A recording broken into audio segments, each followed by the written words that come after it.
Welcome to Trench Diaries. This is Iron Coffins Part 24. Only a short time later, another brief signal came from the cold north. 2 destroyers, U-531. Nothing more, nothing less.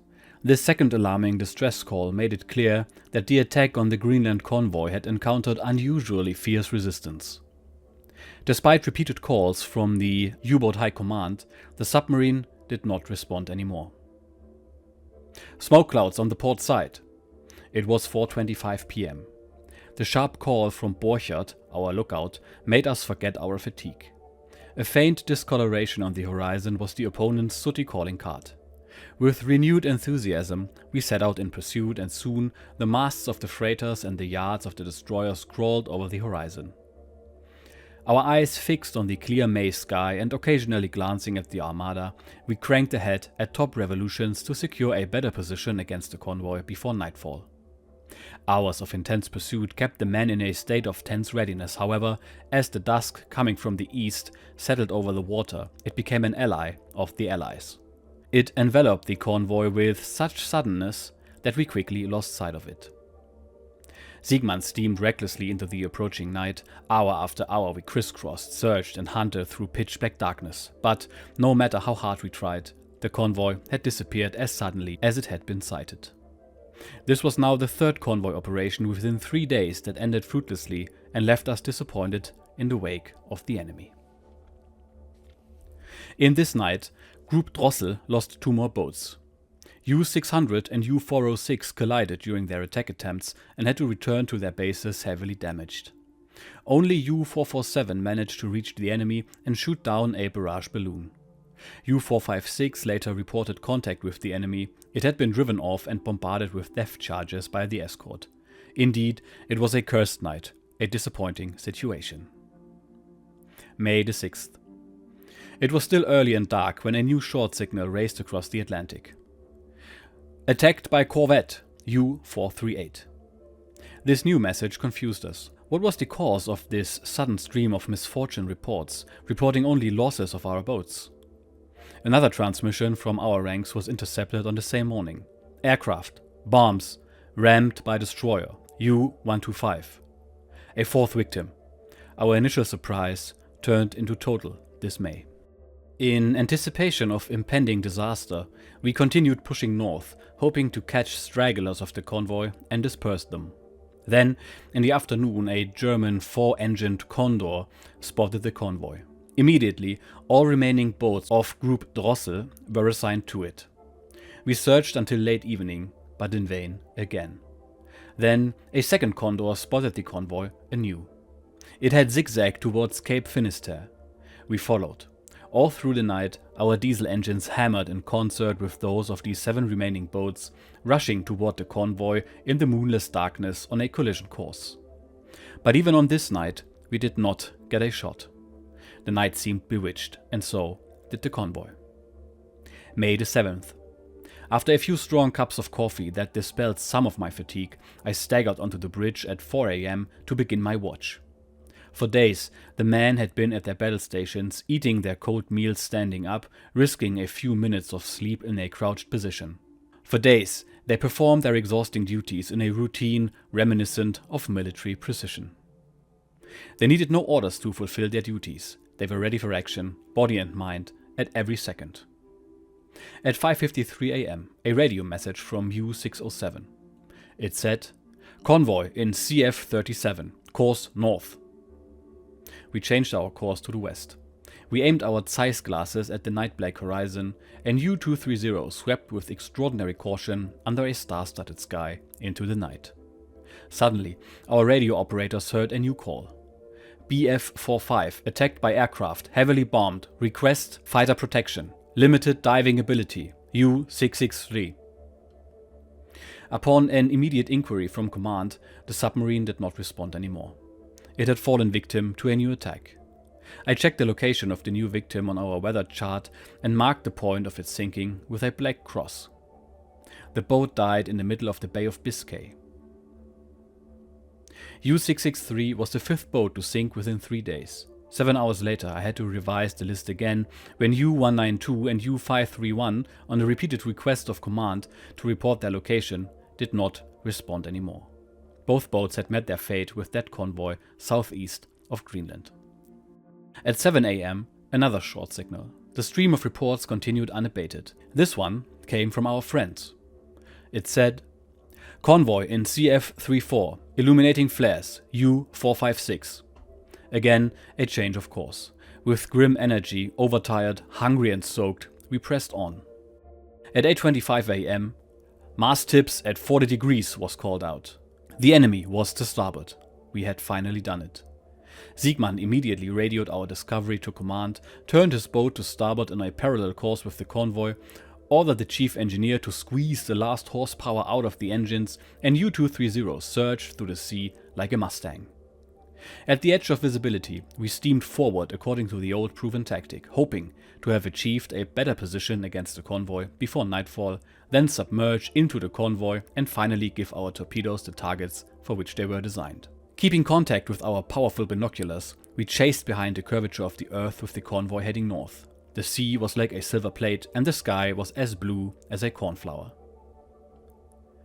In the late afternoon, the sun was still high in the sky in the western latitude, and we timely spotted a 4-engine plane. Immediately, we dived. No bombs this time. 35 minutes later, we surfaced again. Battery charging was turned on, and the forced diving maneuver spoiled our significant lead. What followed was a new and tenacious advance.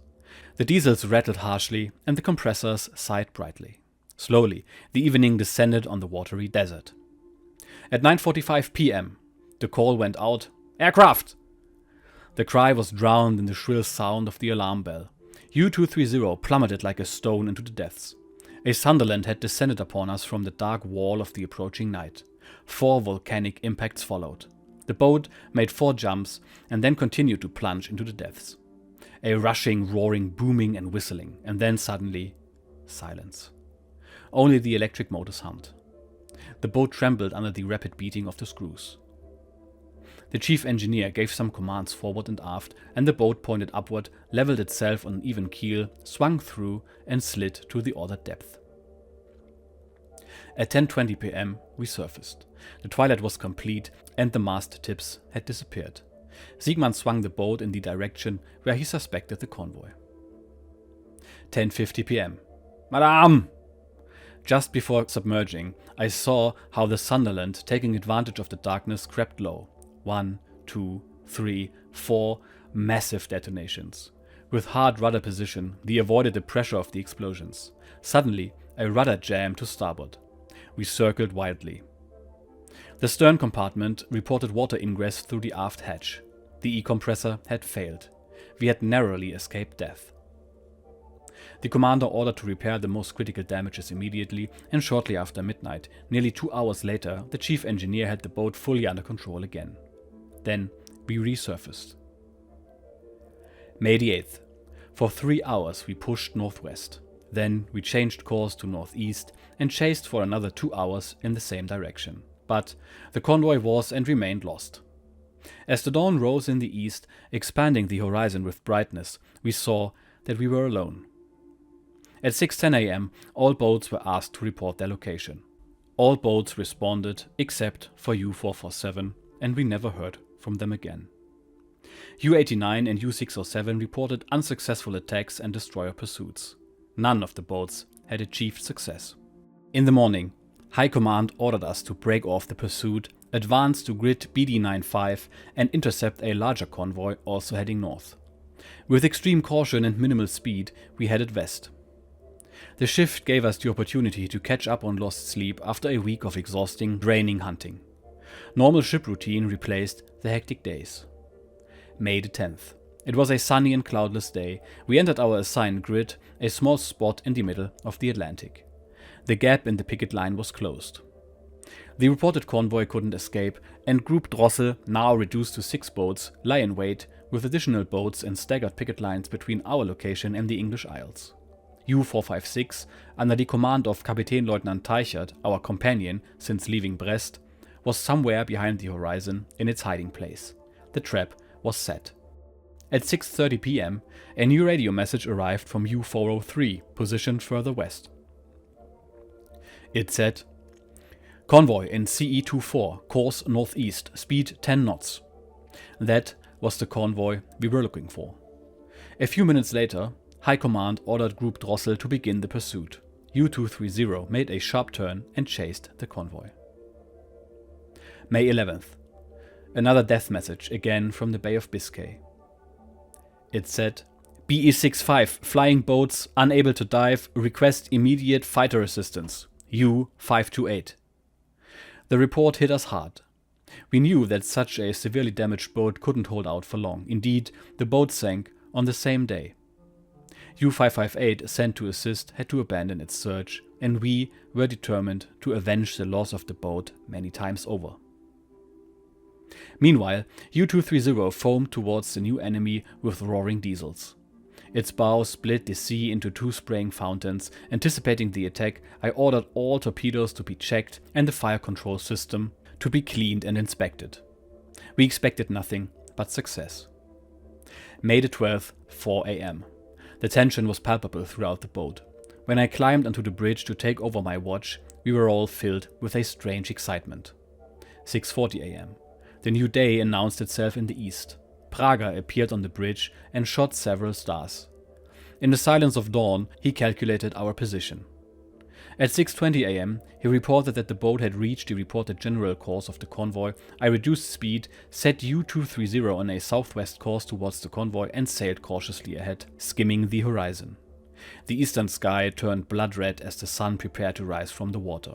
Only a dark line in the west reminded us of the night. 7:15 a.m. The sun shot out of the sea like a fireball. In this magnificent moment, I spotted a blurry smoke cloud on the western horizon. It was the convoy.